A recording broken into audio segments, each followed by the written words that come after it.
একটা লোক অনেক শিক্ষিত হয়ে সে তার বাজারে একটা মুদির দোকান দিতেছে, দেখবেন তার কোনো মূল্য নেই। কারণ সবাই বলবে যে ছেলেটা লেখাপড়া শিখে সে এখন বর্তমানে একটা দোকান দিতেছে, মুদির দোকান দিতেছে, হায় রে লেখাপড়া করে কি লাভ হইলো, এরকমের মানুষ সমাজে বলা বলি করবো। তো দেখবেন ওই মুদির দোকানদার আরও তিনটে লোক খাটাইতেছে, প্রতি মাসে তাদেরকে 10,000 করে বেতন, 30,000 টাকা বেতন দিতেছে, তাতেও তার কোনো মূল্য নেই।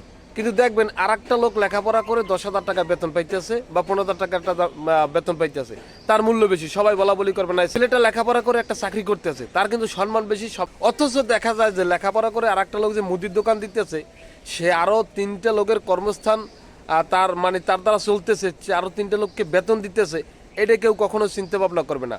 ওই যে চাকরি করতেছে 10-15,000 টাকা বেতন, এটাই তাদের কাছে বহুত কিছু।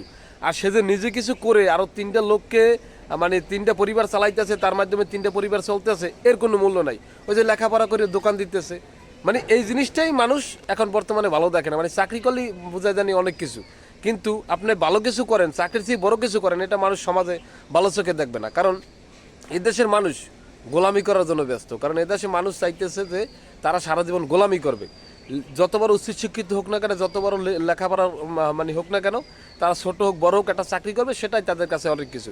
কিন্তু নিজে কিছু করবে, নিজে একটা চাকরি যদি 50,000 টাকা বেতনের চাকরি করে, নিজে যদি মাসে 2 লাখ টাকাও কামায় কোনো কিছু করিয়া, তারপরও বলবে কি না এই লোকটা কোনো মানে লেখাপড়া করে কোনো চাকরি করতে পারে না, নিজের কাম নিজে করে, একটা ব্যবসা করে, কি করে না করে, মানে এটারে মানে মূল্যই দিতে আছে না। যার কারণে আমাদের বাংলাদেশি মানুষ এত মানে অবহেলিত, এত পিছনে পড়ে আছে। যদি নিজের কাম নিজে করতো বা ভালো কিছু করার চেষ্টা করতো, চাকরির চেয়েও ভালো ভালো জিনিস আছে। যেমন নিজে কিছু করতে পারাটাই, নিজে যদি আপনি মনে করেন নিজের কাজ নিজে করিয়া বা কোনো ব্যবসা বাণিজ্য করে যদি আপনি মাসে 50,000 1 লাখ টাকা কামাই করেন, ইনকাম করেন, এটার মূল্য দেবে না মানুষ। কিন্তু আপনি 15,000 টাকা, আপনি 15,000 20,000 টাকা দামের একটা চাকরি করবেন, এটাকে মানুষ মূল্য দেবে। এটাই হলো আমাদের সমাজের একটা নীতি বা এটা একটা সমস্যা।